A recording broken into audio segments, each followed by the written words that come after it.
მშვიდობისა მოგესალმებით ყველას. გილოცავთ დღევანდელ დღეს ხსენებას წმინდისა დემთავრისა სპირიდონ ტრიმიფუნტელისა და ასევე მოგილოცავთ სრულიად საქართველოს კათოლიკოს პატრიარქის უწმინდესი და უნეტარესი ილია მეორეს აღსაყდრებიდან 57 წელს.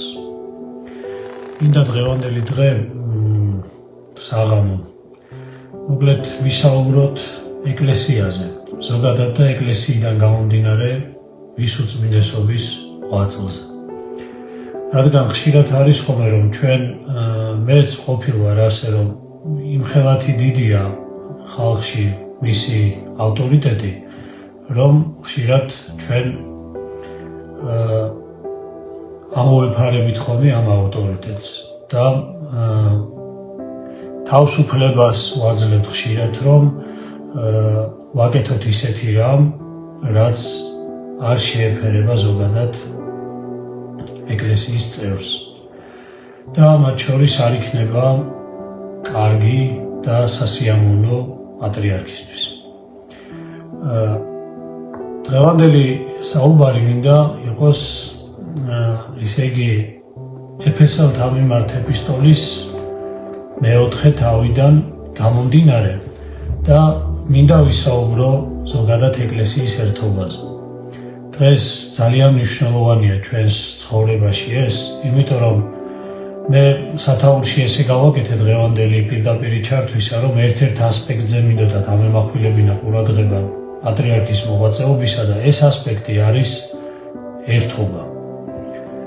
პატრიარქი გახდა თუ არა, აღსაყდრდა თუ არა საპატრიარქო კათედრაზე, პირველი რაც მან გააკეთა ეს იყო საზოგადოების შეკვრა.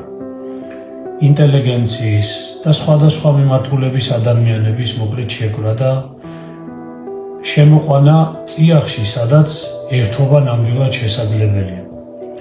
ამას წინათ ერთ-ერთმა თეოლოგმა თქვა და მეც ვეთანხმები მას, რომ ჩვენ ყველგან შევიკრიბეთო. ჩვენ შევიკრიბეთ ისე იგი რუსთაველზე, ჩვენ შევიკრიბეთ სხვადასხვა ადგილას, სადაც ქვეყნის ბედი წყდებოდა, მაგრამ ჩვენ თავარი არის ერთი, ჩვენ არ შევკრებილ ვართ სვეტიცხოველში. სვეტიცხოველში იგულისხმება სულიერ გულში ჩვენი ქვეყნის. პატრიარქის მოღვაწეობა ზუსტად აქეთკენ იყო მიმართული, რომ მას სურდა ერთადერთი გამაერთიანებლის ქრისტეს გარშემო გავერთიანებულიყავით ყველანი ჩვენი ქვეყნის საკეთილდღეოდ. და ამის გამო ხშირად იყო, რომ ადამიანს, რომელსაც უნდა რომ ოჯახში იყოს ერთობა, მას სჭირდება ჩემი აზრით სამი მთავარი რამ. ეს არის სიბრძნე, მოწყალება და მოთმინება. სიბრძნე იმისთვის, რომ კეთილად განაგო ადამიანმა, ადამიანთა ცხოვრება და ერთობა შეგეძლოს შეკრა. მოწყალება იმიტომ, რომ ყველანი ამ ერთობაში საჭიროებთ პატიებას და ჩვენ ხშირად ამ ერთობის წინააღმდეგ მივდივართ, არ გამოგვდის საკუთარი პატივმოყვარეობით და ეგოიზმის გამო და მოთმინება იმიტომ, რომ ეს ერთობა რთულად დგება. ამას სჭირდება დრო და ამას სჭირდება მოკლედ ჟამი. დღევანდელ დღეს მინდა ზოგადად ამ ნაწილზე გავამახვილო ყურადღება, რასაც ეკლესიის ერთობა ქვია. დღეს ძალიან მნიშვნელოვანი არის ის, რომ ჩვენ შევძლოთ ერთი რამ, რომ სადღაც გავერთიანდეთ, რომ მაგალითი მივცეთ ჩვენ ადამიანებს ჩვენს ქვეყანაში და ჩვენს ძმებსა და დებს, რომ რა ფორმით შეიძლება ადამიანების გაერთიანება, სად შეიძლება ჩვენ შევიკრიბოთ. ჩვენ წლების განმავლობაში ვერ გაგვაერთიანა ვერც პატრიოტულმა ძალამ, ვერ გაგვაერთიანა ვერც ნაციონალურმა მოკლედ ესე მიმართულებამ, იმიტომ რომ ქართველები თავისი შინაგანი განცდით, აბა თუ დამეთანხმებით ვინმე, სიმართლის მოყვარეები ვართ და ხშირად ეს ჩვენი სიმართლე, პიროვნული სიმართლე, იმდენად დარწმუნებულები ვართ ხოლმე ამაში, რომ შემდეგ ერთმანეთსაც ვერ ბრძვით ამ სიმართლის გამო. ანუ ეთნიკურობამაც, ესე რომ ვთქვათ, ეთნიკურმა ქართველობამაც ვერ გაგვამთლიანა, იმიტომ რომ ჩვენ არ ვიცით, ესე რომ ვთქვათ, ქართველებმა ქართველების გვერდში დგომა. საქართველო გადაარჩინა მხოლოდ ერთმა რამ. ანუ ქართველ ადამიანს უყვარს სიმართლე და ჭეშმარიტება. და ჭეშმარიტება კი ყოველთვის იყო ქრისტეში, ღმერთში იყო. და ღმერთში გაერთიანება ყოველთვის აერთიანებდა მთლიანად ერთს. აი ეს იყო ძალიან მნიშვნელოვანი. ჩვენ შეგვიძლია მხოლოდ და მხოლოდ გავერთიანდეთ ქრისტეში და ქრისტესთან ერთად. ამიტომ აი დღევანდელ დღეს ეფესელთა მიმართ ეპისტოლეთი მე მინდა აი ამ ერთობის მნიშვნელობაზე გავამახვილო ყურადღება, რაზეც პავლე მოციქული მოკლედ ბრძანებს. და გავავლოთ პარალელები თავისთავად პატრიარქთან, მის უწმინდესობასთან. აბა პირველი მუხლი ესეთი არის. ამიტომ შეგაგონებთ, მე პატიმარი უფალში მოიქეცით იმ მოწოდების ღირსად, რომელშიც მოწოდებული ხართ. აი ეს პატიმარი უფალში პავლე მოციქული იმიტომ იძახის ამას, რომ ის არის რომში უკვე დაპატიმრებული და ეფესელებს რომის საპყრობილედან წერს. და აი ეს პატიმრობა არა იმ ცუდი გაგებით, ნეგატიური გაგებით, არამედ კარგი გაგებით რო ავიღოთ, თითქოს დღეს მისი უწმინდესობა მსახურებაზე ვეღარ გამოდის, მსახურებაზე ვეღარ დგას. ანუ მისი მართკვეთელი სიტყვით თითქოს რაღაცა ისე როგორათაც მოძღრავდა ლიტურგიის მერე, დღეს თითქოს ვერ მოძღვრავს.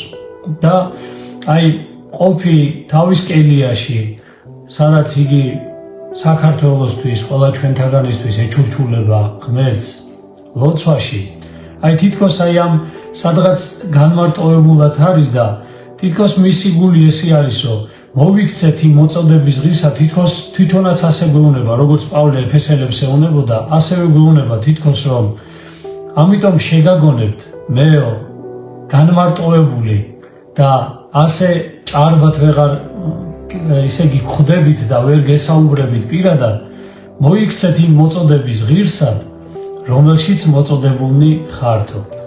აი ეს არის პასუხისგებლობა ჩვენი, ქრისტიანული პასუხისგებლობა, რომელიც უნდა გაგვაჩნდეს,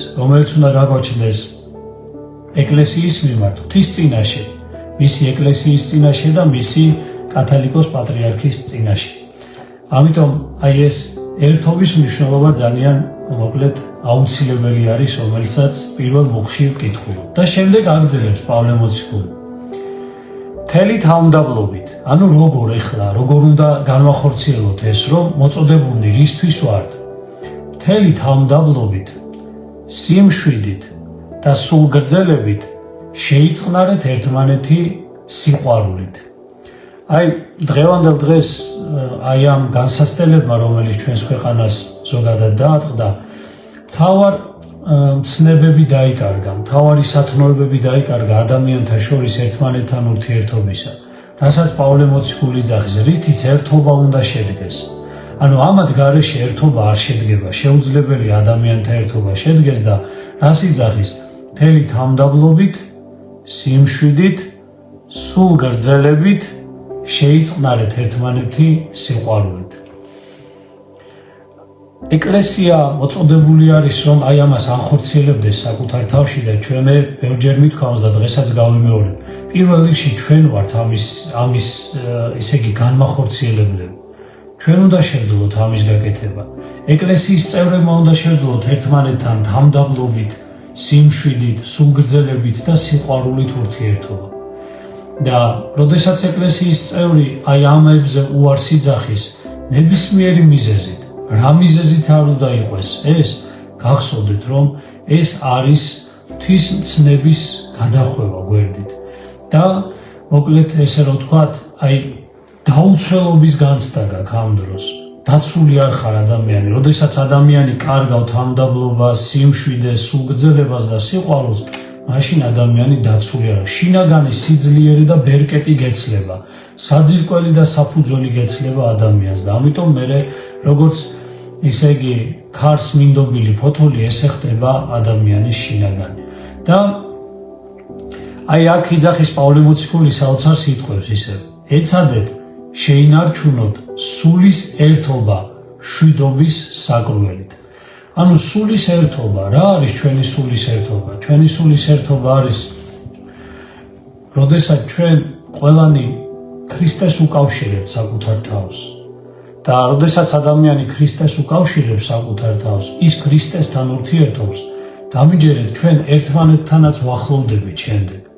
ჩვენ როდესაც ყველა ჩვენთაგანი ჩვენ პიროვნულად ურთიერთობაში ქრისტესთან, როდესაც სიმდაბლით ურთიერთობ და აი ამ თვისებებს საკუთარ თავში ვზრდით, ჩვენ თავისთავად ვცნობთ ერთმანეთს. სულ რომ უცხონი ვიყოთ ერთმანეთისთვის ფიზიკურად, ჩვენ სულით ვგრძნობთ და ვცნობთ ერთმანეთს. ანუ სულიერი ერთობა დგება. როგორც ფეშხუმზე გახსოვთ, როდესაც წირვის დროს კვეთა ხდება, იქ მრავალი ნაწილები ამოდის სახელებისა და ჩვენ ყველანი აი ამ ფეშხუმზე ვიყრით თავს ტარიგის, ანუ ქრისტეს გარშემო. და აი ჩვენ ყველანი ამ ერთობაში უნდა ვიყოთ. სამწუხაროა რომ ყოველთვის იყო ეს, მაგრამ სამწუხაროა რომ ჩვენ ეხლა ვხედავთ ამას ისტორიის ფურცლებს, ოდესაც გადაშლი იქ კი არის, მაგრამ დღეს ოდესაც ამას ნათლად უყურებ, ძალიან რთულად განიცდება ხოლმე. დღეს თუნდაც სასულიერო პირების მოკლედ დაპირისპირებულობა სხვადასხვა ფორმით. ანუ ადამ გახსოვდეთ ერთი რამე, აი ძალიან მინდა კარგად ეკლესიის მრევლმა აი გაითავისოთ ერთი რამ, რომ ჩვენი ერთად ქრისტეში ყოფნა ეს არის უმთავრესი რამ არის. ამაზე დიდი, ასე რომ თქვა, ამაზე დიდი მოწოდება არ არსებობს, ამიტომ ეკლესია ერთობას ნიშნავს. არ არსებობს იმაზე დიდი მისია ქრისტიანი ადამიანისთვის, ვიდრე ერთობაში ყოფნა ეკლესიაში, ამიტომ რომ მარადიული ცხოვრება ერთობით ცხოვრება არის. ერთობა არის იქ და არა განცალკევება. და ის ადამიანი, რომელიც ნებისმიერ სახით ეკლესიის წიაღში შემოა გარკვეული განხეთქილება, იმ ადამიანს, ვისაც ისე იგი სასულიერო პირი იქნება თუ ვინც გინდა იყოს, შემოაქვს ეკლესიის წიაღში დაყოფა და დანაწევრება, გახსოვდეთ, რომ რა მიზეზითაც არ გინდა ხდებოდეს ეს, რა აღმატებული მიზეზიც არ გინდა ხდებოდეს, მიზეზითაც არ უნდა ხდებოდეს ეს, იქ არ ვიცი პატრიოტული განცდები თუ დღეს ქვეყანას ეს ეჭირდება და ასე შემდეგ, გახსოვდეთ, რომ ჩვენი ერთობის, ეკლესიის ერთობაზე მაღალი ცნება არ არსებობს. და ამიტომ გახსოვდეთ, რომ რაც არ უნდა მძიმე იყოს ეს, რაც არ უნდა ხშირ შემთხვევაში რაღაცებში არ ვეთანხმებოდეთ კიდეც ერთმანეთს, გვახსოვდეს, რომ ჩვენი ერთობა ეს არის უმთავრესი და უმნიშვნელოვანესი. და აი პატრიარქმა ზუსტად შეიძლება ითქვას, რომ აი ამ ერთობის გამო, აი იმის გამო, რომ ეკლესია ერთი ყოფილიყო და ერთიანი ყოფილიყო, აი ხშირ შემთხვევაში იძახიან ხოლმე ასეთ რამეს, რომ ძალიან ნამეტანი მომთმენი იყო თითქოს ამ თავისი მოღვაწეობის განმავლობაში, თითქოს ნამეტანი მოწყალე იყო ადამიანების მიმართ, ანუ სასულიერო დაასის შეიძლება შეცდომებისა და ცოდვების მიმართ, მაგრამ ეს არის უმნიშვნელოვანესი რამ, რომ ერთობა დგება, ერთობა უნდა შემდგარიყო. და ეს ერთობა დღეს არის თითქოს ეკლესიის წიაღში შემდგარი და აი იმ ერთობას ჩვენ უნდა გავუფრთხილდეთ აუცილებლად. გახსოვდეს ყველას, აი ყველა ჩვენი ლოცვა უნდა იწყებოდეს ამაზე ფიქრით, რომ არ შეიძლება ეკლესიის წიაღში იყოს დანაწევრება. გახსოვთ პავლე მოციქულთან არის, რომ ასე იძახის, რომ თქვენ იძახითო, რომ მეო პავლესი ვარო, მეო კეფასი ვარო, ხო? განაო თქვენთვისო პავლე გაიკრაო ჯვარზეო, განა თქვენო ნათლისღებაო პავლესი ან კეფას სახელით მიიღეთო, არამედ ქრისტეს სახელით მიიღეთო თქვენ ეს ნათლობა და ჯვარზე თქვენთვის ქრისტე გაეკრავ. ეს ერთობა ჩვენი არის უმნიშვნელოვანესი. დღეს ჩვენს ერთს როგორც არასდროს ჭირდება ეს შინაგანი ერთობა, აი ეს საოცარი ერთობა გვინდა ჩვენ, რომ შევინარჩუნოთ. შეცდომები არის, ნამდვილად არის. და ამ შეცდომებზე აპელირებენ ხოლმე ხშირ შემთხვევაში გარედან ადამიანები.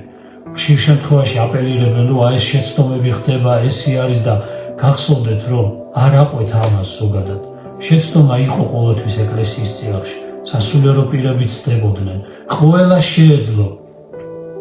ისე იგი ყველას ესე რომ ვთქვათ, ყველას ცდებოდა, ყველას რაღაცა გარკვეული სისუსტეები ჰქონდა. სადაც ადამიანი არის, იქ არასრულყოფილება არის, მაგრამ უმნიშვნელოვანესი არის, რომ ჩვენ შევძლოთ აი ამ ერთობის შენარჩუნება მიუხედავად ყველაფრისა. გვახსოვდეს სასულიერო დასსაც და ყველაზე დიდი, ესე ვთქვათ, ყველაზე დიდი სურვილი, ყველაზე დიდი სიხარული, ვისაც დღეს იძახის, რომ კათოლიკოს პატრიარქი ჩვენი ვილიამ მეორე უყვარს, ეს არის ყველაზე მთავარი მცნობა მისი და ყველაზე დიდი სურვილი, რომ ეკლესიის ერთობა ყოფილიყო ყოველთვის და ეკლესიაში ყოფილიყო ადამიანების ერთმანეთთან იმ სათნოებებით დამოკიდებულება, რომელიც მოკლედ წეღან ვახსენებ. და აი ამ ერთობის გარანტი, როგორც წეღან გითხარით, აი როგორც პავლე მოციქულის იძახის, მხოლოდ და მხოლოდ არუნდ ღმერთში არის და ნახეთ როგორ აგრძელებს ის. ერთია სხეული და ერთია სული. როგორც ხართ კიდეც მოწოდებულნი თქვენი მოწოდების ერთი იმედით. ანუ ჩვენ ქრისტეში ვართ მოწოდებულნი, ამას ბრძანებს მოკლედ პავლე მოციქული. ერთია უფალი, ერთია რწმენა, ერთია ნათლისღება, ერთია ღმერთი და მამა ყოველთა, რომელიც არის ყოველთა ზედა, ყველას მიერ და ყველა ჩვენგანში. ანუ ღვთის ღმერთთან ერთად ყოფნაში არის ის, რომ ჩვენ შევძლოთ მოკლედ გაერთიანება. და აი აქ მერე კორინთელთა მიმართ ეპისტოლეში საოცარ სიტყვებს იძახის პავლე მოციქული, ესე რომ ნახეთ რას ამბობს ეკლესიის ერთობაზე. რადგან როგორც სხეული ერთია, მაგრამ მრავალი ასო აქვს. ანუ მრავალი ხელი, ფეხი, ასო ამას იგულისხმება და სხეულის ყველა ასო, თუმცა ბევრნი არიან, ერთი სხეულია, ასევეა ქრისტეც. ვინაიდან ყველანი ერთი სულით მოვინათლეთ, ერთ სხეულად, იუდეველები თუ წარმართები, მონები თუ თავისუფლები და ყველას ერთი სული გვისვამს. ვინაიდან სხეულიც ერთი ასო კი არ არის, არამედ ბევრი. ფეხმა რომ თქვას, მე ხელი არ ვარ, ამიტომ სხეულს არ ვეკუთვნიო, განა ამიტომ იგი არ ეკუთვნის სხეულს. ან და ყურმა რო თქვას, მე თვალი არ ვარ, ამიტომ სხეულს არ ვეკუთვნიო, განა ამიტომ იგი არ ეკუთვნის სხეულს. თუ მთელი სხეული თვალია, სადღაა სმენა, თუ ყველაფერი სმენაა, სადღაა ყნოსვა. და აჰა ღმერთმა განალაგა ასოების სხეულში თითოეული მათგანი როგორც ნებავდა და ყველა რომ ერთი ასო იყოს, სადღა იქნება სხეული. აჰა ასოები ბევრია, სხეული კი ერთი. ანუ ჩვენ ყველას, ასე რომ ვთქვათ, პავლე მოციქული ბრძანებს, რომ ყველა ჩვენგანს მოცემული აქვს მადლი ქრისტეს ნიჭის ზომისაებ. უფალმა ყველა ჩვენთაგანს დამოგცა ჩვენი ნიჭები. ვიღაცას აქვს მოკლედ საუბრის ნიჭი, ვიღაცას აქვს დუმარების ნიჭი, ვიღაცას აქვს ლოცვის მეტი ნიჭი, ვიღაცას აქვს სხვადასხვა ნიჭები, ესე რომ ვთქვათ, ვიღაცას მსახურება შეუძლია, ვიღაცას შეუძლია სათნოებების აღსრულება, ვიღაცას შეუძლია მაგალითად უფრო ემპათიური იყოს, ანუ ადამიანების მიმართ უფრო მეტად გამოხატავდეს თანადგომას. ანუ ჩვენ ყველას ღმერთმა სხვადასხვა ნიჭი მოგცა და დაგვაჯილდოვა ჩვენ ყველანი ამ ნიჭით. ამიტომ ჩვენ ამით უნდა ვერთიანდებოდეთ ერთმანეთში და ჩვენ კი ხშირ შემთხვევაში ერთმანეთს ვიწყებთ, ანუ ერთმანეთისთვის შესწორებას ვიწყებთ და ერთმანეთში დაპირისპირებას ვიწყებთ და ეს არის ყველაზე არასწორი. ეს არის, ანუ ყველას თავის ფუნქცია მისცა ღმერთმა ეკლესიის წიაღში და ჩვენ, ანუ ჩვენი ადგილი უნდა ვიპოვოთ. უფალო, მე რატომ მომიყვანე დღეს ეკლესიაში? რატომ ვარ ეკლესიაში? რა არის ნეტა ჩემი მიზანი? რა უნდა იყოს ჩემი მიზანი? რა უნდა ვაკეთო? როგორ უნდა ვემსახურო ეკლესიას? და თუ კი შენ აი ამას თხოვ ღმერთს და შენ იპოვი იმ ადგილს, სადაც რისთვისაც შენ გამოგარჩია ღმერთმა ეკლესიის წიაღში სამსახურებელად, აი ეს იქნება საოცარი რამ მსახურება, რომ შენთვის გულში, შენთვის რაღაცა მყუდროდ იწყებ ქრისტესადმი მსახურებას და აი ჩვენ მერე ესე ყველა თავთავისად, მოკლედ ესე რომ ვთქვა, გულწრფელად მსახური ღმერთისა, კრავთ მერე შემდეგ ერთობას. გახსოვდეს ერთი რამე, ძალიან ვთქვათ, რომ დღეს ყველა ცდილობს, ძალა, რომელიც გარედან არის, ყველა ცდილობს, რომ ეკლესიაში შემოიტანოს განხეთქილება. აი, გთხოვთ ყველას, არანაირი მიზეზი არ უნდა დადგეს, აი, არანაირი მიზეზით არ უნდა დაიწყოთ ადამიანებმა ამაზე ფიქრი. იმიტომ რომ დღეს ჩვენი ქვეყნის დაშლა, გარკვეულწილად პოლიტიკურად გინდა თუ სხვა კუთხით, გაცილებით უფრო ადვილი არის, ვიდრე ეკლესიის დაშლა. თუ კი საქართველოს ეკლესია მყარად იდგება, თუ კი საქართველოს ეკლესიის წევრები ერთმანეთის მხარ და მხარ მყარად იდგებიან არა ვინმეს წინააღმდეგ, არამედ ერთმანეთის სიყვარულში, ერთმანეთთან ერთობაში, მაშინ ეს გარანტიაა იმისა, რომ საქართველოც ერთიანი დარჩება და იქნება. სადღაც ეს ერთობა უნდა იყოს. ნახეთ, განხეთქილებაა ყველგან. იქამდე მივედით, რომ ოჯახებშიც კი განხეთქილება არის. იქამდე მივედით, რომ დღეს ადამიანები ამბობენ, რომ შვილები მშობლებს უნდა დაუპირისპირდნენ. განცხადებულად არის უკვე ეს ყველაფერი, თითქოს რომ რა მინდა თქვა იცით, რომ განხეთქილება შედის ყველგან და ყველაფერში. თითქოს აი განხეთქილება გარშემო არის ძალა, რომელიც ცდილობს, რომ ყველაფერი დაანაწევროს და განხეთქილებაში შეიყვანოს.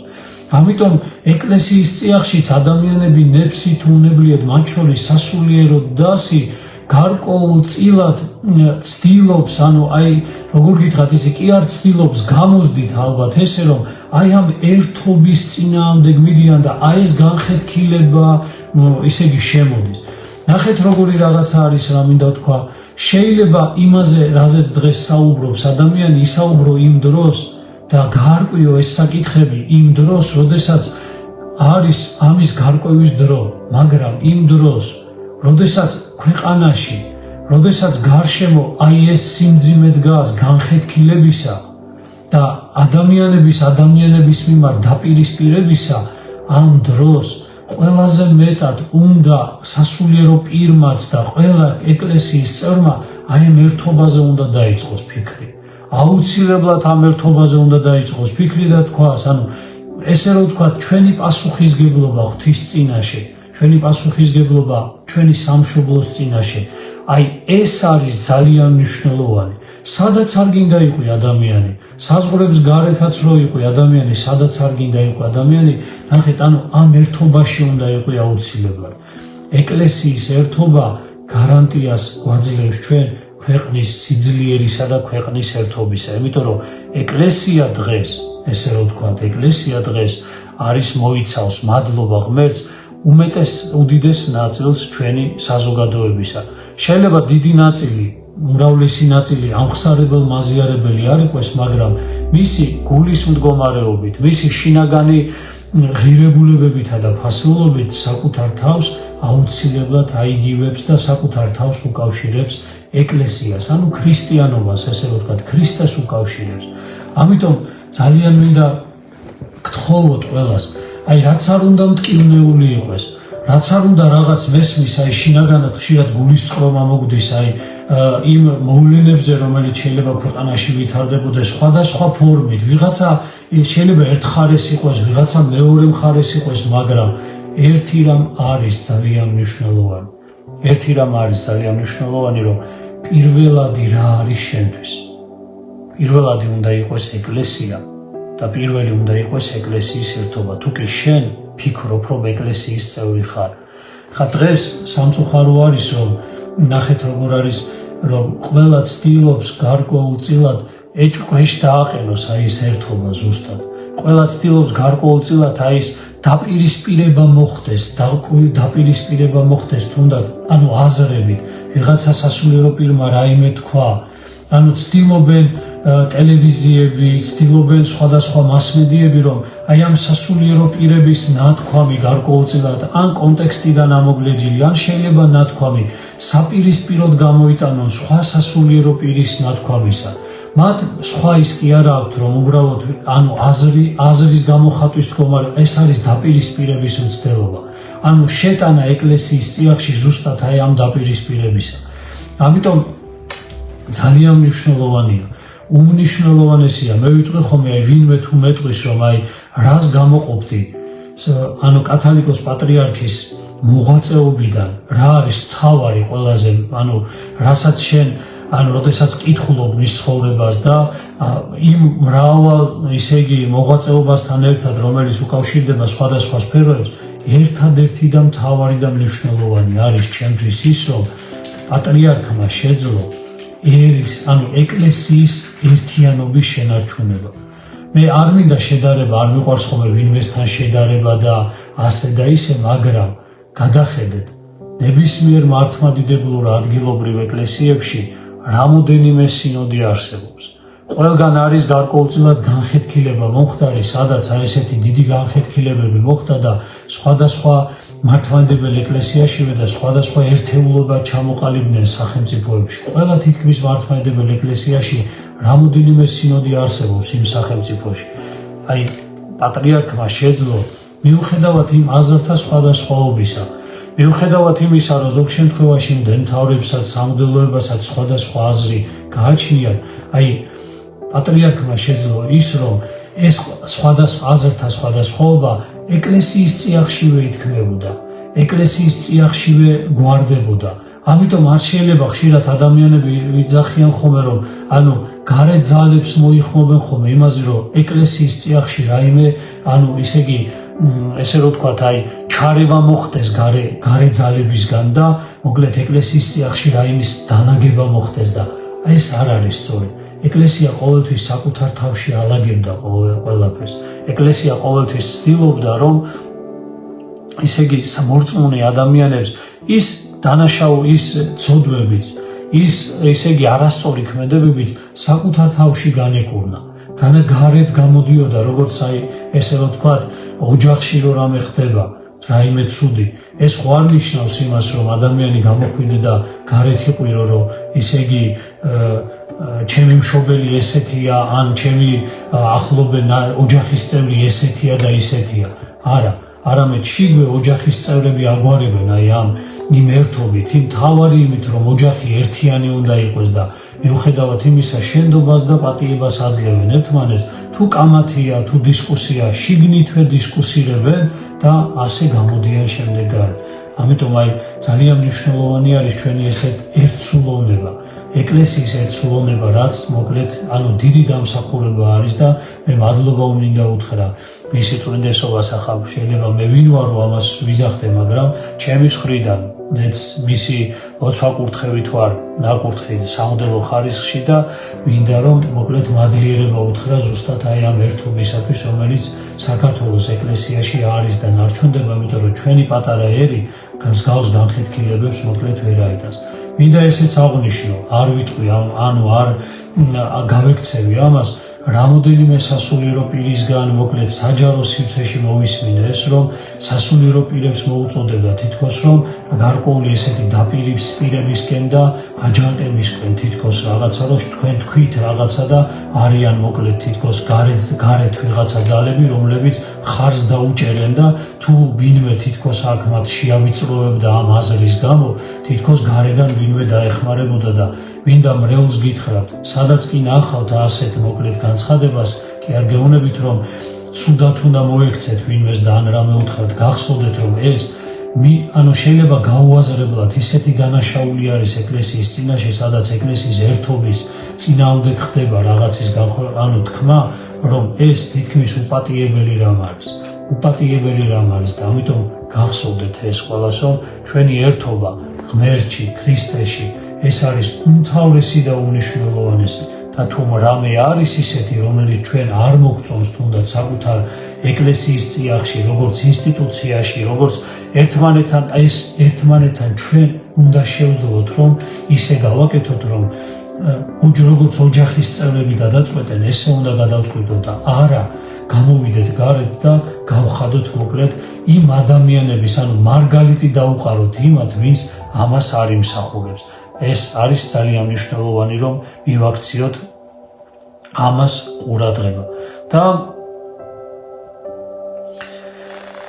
ჩვენ ყველამ ქრისტეს სხეული უნდა ავაშენოთ, როგორც ამას პავლე მოციქული იძახის, რათა სრულეყოთ წმინდანი მსახურების საქმისთვის, ქრისტეს სხეულის აღსაშენებლად.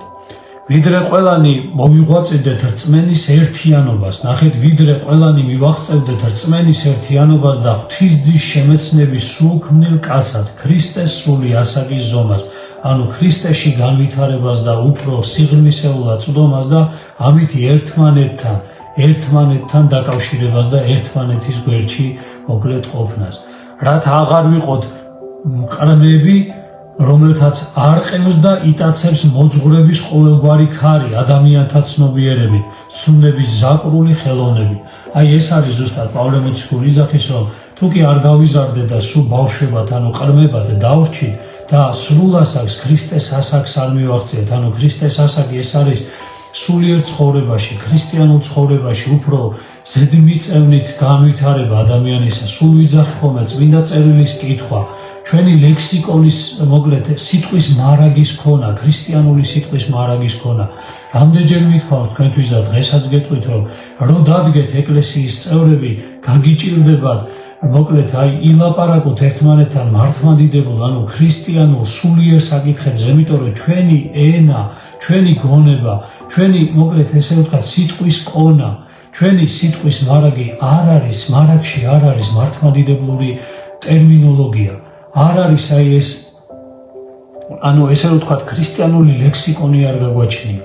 ამიტომ ეს ძალიან მნიშვნელოვანია, რომ ჩვენ ვიცოდეთ და მუდმივად შევეცადოთ ამ ლექსიკონის გამდიდრებას, რომ ჩვენ შეგვეძლოს პასუხის მიგება, პასუხის გაცემა ადამიანებზე ისე, როგორათაც ეს, როგორ გითხრათ, იცი, წმინდა წერილისეული არის. არა რაღაცა გარკვეულწილად ხშირად ჩვენ ისეთ რაღაცას, ანუ სოციალურ ქსელში გინდა თუ ისეთ რაღაცას წერთ, ისეთ რაღაცა ტერმინებით გამოვხატავთ საკუთარ აზრს, რომ თვითონ ქრისტიანი ადამიანებისთვისაც კი მიუღებელი არის ხოლმე და ხშირად შემდეგ ეკლესიის წევრები უპირისპირდებიან ამას. ჩვენ ეს გვაკლია.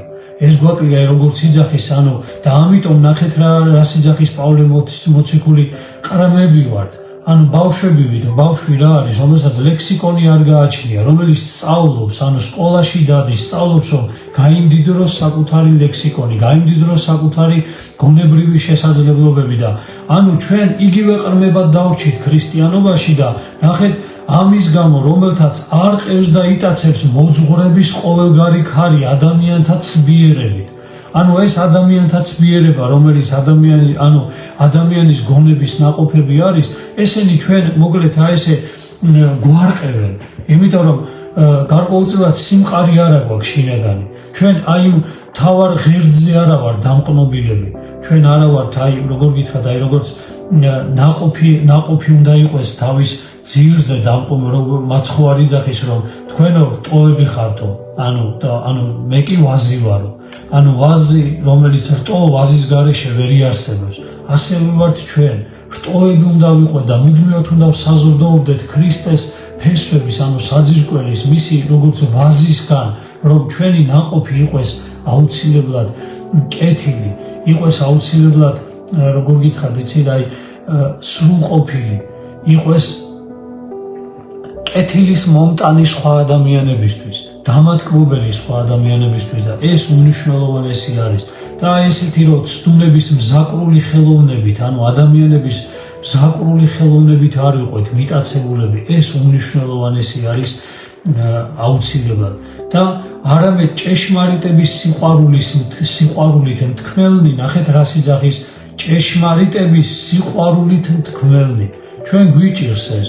ჭეშმარიტება თითქოს არის, ადამიანი გულში გზნობს, რომ მართალია, ადამიანი ჩვენ ქრისტიანები გზნობთ, რომ რაღაცა ჭეშმარიტება ქრისტეში არის და ქრისტესთან ურთიერთოდ, მაგრამ ჩვენ არა ვართ სიყვარულით თქმა არ ვიცით.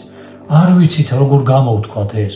ჩვენ არ გაგვაჩნია ეს წენა რაც ვახსენეთ, ერთი ესეთი ის არის თუ გახსოვთ ერთ-ერთი სასულიერო პირი მრევლმა მოკლედ სასულიერო პირზე მრევლმა მღვდელმთავართან იშილა, რომ ჩვენი მოძღვარიო რომ გამოდისო არ ქადაგებს ხოლმეო და ღვთის სიტყვას არ გვასწავლისო და ამ მღვდელმთავარმა დაიბარა ეს სასულიერო პირი და უთხრა რომ შენზე ამბობენო რომ მოკლედ არ ქადაგებო და რატომ არ ქადაგებო, ანუ რატომ არ ასწავლიო ადამიანებს ღვთის სიტყვასო და ამან უთხრა რომ თქვენო ანუ მეუფეო არ ვიციო მეო, ანუ არ ვიცი რა უნდა ვთქვაო, არ ვიცი როგორ უნდა ვიქადაგო და მეშინიაო რომ რამეო ცუდი, ანუ ისეთი არ ვთქვაო და თითქოს კარგია და მოკრძალებული არის ეს მოკლედ მიდგომა, მაგრამ ამ მღვდელმთავარმა საოცარი რამე უთხრა რომ მეო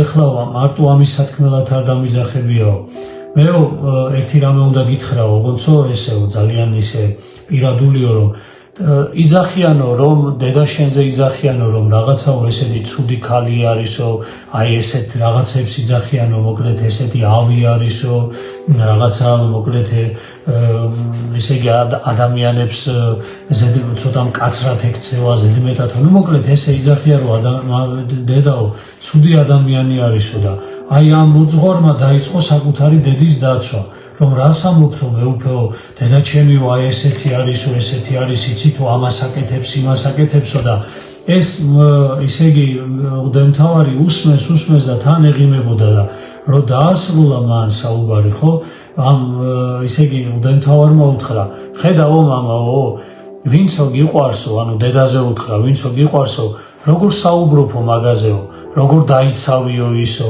რამდენი რამე მითხარიო მის შესახებო და ამიტომ შეიყვარეო ღმერთიო, გულით შეიყვარე ღმერთიო და შემდეგო ის მოგცემ ზუსტად იმის ძალას რომ შენ ისაუბრო მასზეო და მისიც ანუ ყველაზე დიდი რამ რაც ადამიანებს მოუტანა ცხონებაო, ესო ადამიანებს მერე შემდეგ გააცნო და აი ეს არის ძალიან მნიშვნელოვანი რომ ჩვენ აი ჭეშმარიტების სიყვარულის მთქმელნი უნდა ვიყვეთ, სიყვარულის მთქმელნი უნდა ვიყვეთ ჭეშმარიტებისა და ყველაფერში ვიზრდებოდეთ მის მიმართ, ვინც არის თავი ქრისტესი, ანუ აი ეს ზრდა, ქრისტესის ზრდა არის აუცილებელი, წმინდა წერილის გამოყენება არის აუცილებელი, წმინდა წერილის შემეცნება, წმინდა მამათა სწავლება. აბა ეხა კითხვას დაგისვათ ყველას, ვინც ისმენ დღეს, ვინც მოისმენ, რომელი წიგნი გაქვთ გადაშლილი, რომელ სულიერ ცხოვრება, რომელ ესე იგი სულიერ ცხოვრების შესახებ, რომელ წიგნს კითხულობ, რომელი წმინდა მამის მოკლედ ნაშრომს კითხულობთ, ან წმინდა წერილის განმარტებას ვისას კითხულობთ, აი ეს დაუსვით თქვენ თავს და მიხვდებით რომ რამდენად ძალიან ცოტა დროს უთმობთ ჩვენ სულიერ ცხოვრებას და ზოგადად ქრისტიანულ ცხოვრების წესს. აი ბოლო მუხლი, მე-16 მუხლი რაც მინდა რომ გითხრათ, ესეც ძალიან მნიშვნელოვანია და დიდად თავს აღარ შეგაწყენ და ამითი დავასრულოთ. ნახეთ, ვის მიერაც მთელი სხეული შენაწევრებული და შემტკიცებული ყველანაირი მაცოცხლებელი კავშირების საშუალებით სხეულის თითოეული ასო ზომიერად მოქმედებით იზრდება თავისი თავის სიყვარულში აღსაშენებლად.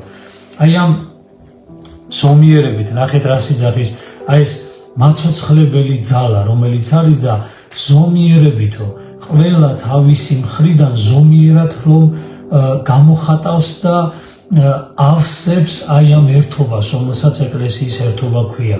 ანუ თავის სიყვარულში აღსაშენებლად, ანუ ქრისტეში სიყვარულში აღსაშენებლად ზომიერი ჩვენი ესე იგი სულიერი ცხოვრება და ერთმანეთისადმი ურთიერთობა, აი ეს არის უმნიშვნელოვანესი რამ, რაც ჩვენ მოკლედ უნდა გაგვაჩნდეს. აი მე კიდევ ერთხელ მინდა მისუწმინდესობას მოკლედ მიულოცო აღსაყდრების 47 წელი, მადლობა გადაუხადო მას აი ამ უდიდესი თავისი მოღვაწეობისთვის. დღეს ადამიანები ხშირად ისე იტყვიან ხოლმე, აი არ ახსოვთ დღევანდელ ჩვენ ახალგაზრდებს საქმეც ესაა რომ არ ახსოვთ ის რომ რა გაკეთდა და რა ღვაწლი იყო. დღეს ამოღებულია თითქოს ეკლესიის ისტორია საერთოდ საგანმანათლებლო სისტემაში არც ისწავლება.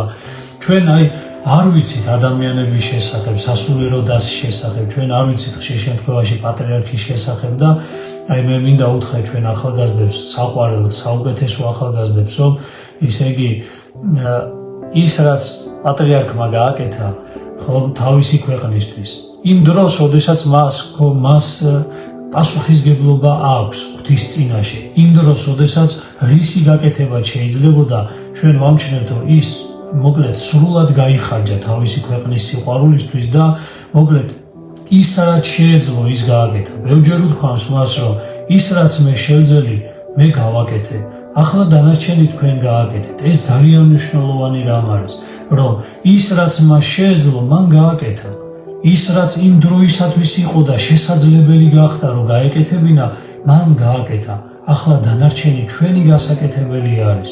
ჩვენ უნდა ვიმოღვაწეოთ. მე დარწმუნებული ვარ, პატრიარქს გაუხარდება ჩვენი როგორც სასულიერო პირების აი ეს წინსვლა და ზრდა ღმერთში, ქრისტეში. იყო პერიოდი, როდესაც აი იხსენებენ სასულიერო პირები, რომ წიგნიც არ არსებობდა. ლოცვანი გადაწერილი ქონდა ჩვენ ბრევს და როგორ გულმოდგინეთ, წარმოგიდგენთ, ლოცვანს წამოიღებდა სახში და ხელით იწერდნენ რვეულში და შემდეგ ისე ლოცულობდნენ. მე ახლა დღეს უკვე აღარ არის ამის ესე რომ ვთქვათ, სიდუხჭირე, ხო? დღეს ამდენი წიგნი გვაქვს უკვე, ლოცვანიც გვაქვს, ყველაფერი გვაქვს, ანუ სახარება არის, წმინდა წერილის უამრავი ვერსია არის, განმარტებები არის, საღვთო ლიტერატურა უკვე ითარგმნება, საღვთო ლიტერატურა ჩვენი ძველი ქართული ხელნაწერებიდან მოკლედ ხელახალი გამოცემა ხდება და აი ჩვენ უკვე ახლა დანარჩენი ჩვენი გასაკეთებელი არის. აუცილებლად ჩვენი გასაკეთებელი არის, რომ ჩვენი ეს ერთობა შედგეს. ისე იგი, ჩვენი ეს ერთობა შედგეს და ეს ძალიან მნიშვნელოვანი არის მოკლედ და ერთმა მოკლედ მრავალჟამიერი წლები მისცეს პატრიარქს, მადლობა მას ამ მოღვაწეობისთვის, მოკლედ შენდობას ვთხოვთ მას იმისთვის, რომ ჩვენ შეიძლება არ ვართ ისეთები, როგორებიც უნდა ვიყოთ, რომ ეკლესიას მოკლედ ავაშენებდეთ, დავაშენებდეთ, ხო? ყველანი ჩვენ არასრულყოფილები ვარ და გვეშლება ხშირად, მაგრამ თავარი არის ერთი. იქამდე სანამ ჩვენი ერთობა არის, იქამდე სანამ ჩვენ სიყვარულში ერთად ვართ, ღვთის სიყვარულში, ეკლესიის სიყვარულში, მოკლედ საქართველო იქნება და საქართველო იდგება. ანუ ვერ შეძლებს ვერანაირი მოკლედ გარე ძალა მის დაშლას. თუ კი ეკლესიის ერთობა იქნება. დამიჯერეთ, სახელმწიფოებრივი ერთობა ყოფილა, მაგრამ დაშლილა. მაგრამ ეკლესია, როდესაც საქართველოს ეკლესია ყოფილა ერთიანი, როდესაც საქართველოს ეკლესია ყოფილა მოკლედ ერთმანეთის გვერდიმგვერდ, მხარ და მხარ დგარი, ქრისტეს ბარძიმის გარშემო გაერთიანებული, წმინდა ევქარისტიის გარშემო ლოცვით, ღმერთისადმი ჩურჩულით, ლოცვით, იესოს ლოცვით გაერთიანებული, ის ეკლესია ანუ ყოველთვის იდგა და ეკლესია იყო ბურჯი ჩვენი ქვეყნის ერთიანობისა. დღეს გარე ძალებს სამწუხაროდ, აი გარე ძალებს ყოველთვის ეს ცდილობენ, რომ ბოლო ის იციან, რომ ერთიანობის, ჩვენი ერთიანობის თავარი საფუძველი ეს არის ეკლესია და გახსოვდეთ. ჯერ კიდე ეს ანუ ის რაც დღეს ხდება, ეს არის, როგორ გითხრათ, ეს დასაწყისი არის. ეს დასაწყისი არის, იმიტომ რომ ერთობის გარანტი, როდესაც არის ეკლესია, მას ყველაზე მეტი ხვდება ყოველთვის. მას ყველაზე მეტი ხვდება და ამიტომ მოვემზადოთ ამისთვის. მოვემზადოთ არა საჩხუბრად, მოვემზადოთ არა, მოკლედ ესე რომ ვთქვათ, ქრისტეს მცნებების დასარღვევად ადამიანებთან ურთიერთობაში, არამედ მოვემზადოთ მიუხედავად ყველაფრისა, რაც ჩვენს გარედან არ უნდა მოდიოდეს, ჩვენ ერთობა არ დავკარგოთ. გვახსოვდეს ჩვენი პატრიოტიზმი და ჩვენი ქვეყნისადმი სიყვარული ერთი რამით გამოიხატება, ჩვენი ეკლესიაში და ქრისტეში ერთობით. გარე ძალები ეცდებიან შიდა ძალებიც, მათ შორის ეკლესიაში არსებული შიდა ძალებიც ეცდებიან, რომ ეს ერთობა დაიშალოს, მაგრამ ჩვენი ერთობა არ უნდა დაიშალოს. იმიტომ რომ ჩვენი ერთობა ჯერ იმიტომ არ უნდა დაიშალოს, რომ ეკლესიის ერთობა არ უნდა დაიშალოს და ჩვენი ერთობა იმიტომაც არ უნდა დაიშალოს, ყველაზე მთავარი, რომ ამითი დაიშლება ჩვენი ქვეყნის და სახელმწიფოს ერთობა. ეს არის ძალიან მნიშვნელოვანი, რომ ეკლესია იდგეს ერთიანად და ეკლესია იდგეს მოკლედ ერთმანეთის მხარდამხარ. კიდე ვიმეორებ, შეცდომები არის. შეცდომები იყო, შეცდომები იქნება. სადაც ადამიანი არის, იქ არასრულყოფილება. სადაც ადამიანი არის, იქ ცოდვა. ვინც არ უნდა იყოს ეს, რა ესე რომ ვთქვათ, ეკლესიის წიაღში რა იერარქიასაც არ გინდა მიეკუთვნებოდეს. ყველა ადამიანი ცდება. არავინ არის უცოდველი გარდა მხოლო ღმერთისა. ამიტომ ერთადერთი რამ არის, რომ ჩვენ შევეცადოთ, შეგვეშალა სასულიერო პირ შეეშალა, ვინმე შეეშალა, შიგნით ერთობაში შევძლებოთ, ანუ ერთობა არ დაირღვეს. იმიტომ რომ დღეს აპელირება ზუსტად ამაზე ხდება, რომ აი სასულიერო პირებზე ხდება ზუსტად აი ამ აქცენტის გადატანა, განა ის რომ არ გვეშლება, მაგრამ ჩვენ უნდა უთხრათ, მე რა გვეშლება ყველას, მაგრამ ჩვენ ერთიანები ვართ. ჩვენ შეგვიძლია, იმიტომ ვართ ეკლესიაში რომ არსებობს სინანული, იმიტომ ვართ ეკლესიაში რომ არსებობს მიუხედავად ყველაფრისა, გუშინ რომ ადამიანი იყო, ისე იგი უწმინდური, რამოდენიმე ხნის მერე შეუძლია ადამიანი წმინდანად იქცეს. ჩვენ ვართ ეკლესია, სადაც არის მარიამ მეგვიპტელის მაგალითი. ჩვენ ვართ ეკლესია, სადაც არის მოსე შავის მაგალითი. ჩვენ ვართ ეკლესია, სადაც არის კეთილგონიერი ავაზაკის ფენომენი. ანუ ჩვენ ვართ ეკლესია, რომლის დინამიკაც რა არის? ანუ იმას, ვისაც ყველა წმინდას, ნახეთ, ჰქონდათ საკუთარი წარსული. ყველა წმინდას ჰქონდათ საკუთარი წარსული, არც თუ ისე სახარბია. ამიტომ ყველა ცოდვილს აქვს მომავალი. ეკლესიაში ყველა ცოდვილს აქვს მომავალი. მათ შორის ყველა ნებისმიერ ადამიანს, რომელიც სინანულით შეუდგება მოკლედ ქრისტეს. ამიტომ მადლობა ღმერთს, მადლობა პატრიარქს, აი მიუხედავად მისი ასაკისა, ის არის დღეს გარანტი ზუსტად აი ამ ერთობისა ეკლესიის წიაღში. ღმერთმა დიდი ხანია აცოცხლოს ეს ადამიანი უბრალოდ მისი ჩურჩული ღვთის წინაშე, რომ აი ამ ერთობას ქმნის. იმიტომ რომ ამ ძნელბედობის ჟანს, რომელსაც გადის მთელი სამყარო და მათ შორის საქართველო შიგნით, ანუ ასე აი დაძაბულობა არის, ჩვენ გვჭირდება ამ ერთობის, ჩვენ გვჭირდება აი ამ ერთად შეკვრის მოკლედ გარკვეული გარანტი და აი ამ გარანტად არის ჩვენი ღვთოვანი, მაგრამ გონიერი მოკლედ პატრიარქი და ღმერთმა დიდი ხანი აცოცხლოს, ღმერთმა მოკლედ მისი ლოცვა შეაწიროს ჩვენს ერს და ღმერთმა გაამთლიანოს ჩვენი ქვეყანა და ეკლესიის ერთობაში გამყოფოს მუდამ. ამინ. ყველას მშვიდობიან ღამეს გისურვებთ. კიდევ ერთხელ გილოცავთ წმინდა სპირიდონ ტრიუმფუნტელის ხსენებას, მისი ლოცვითა და მეუხებით ღმერთმა დაამშვიდოს, გაამთლიანოს და ბედნიერი ამყოფოს ჩვენი მრავალტანჯული ქვეყანა. ამინ.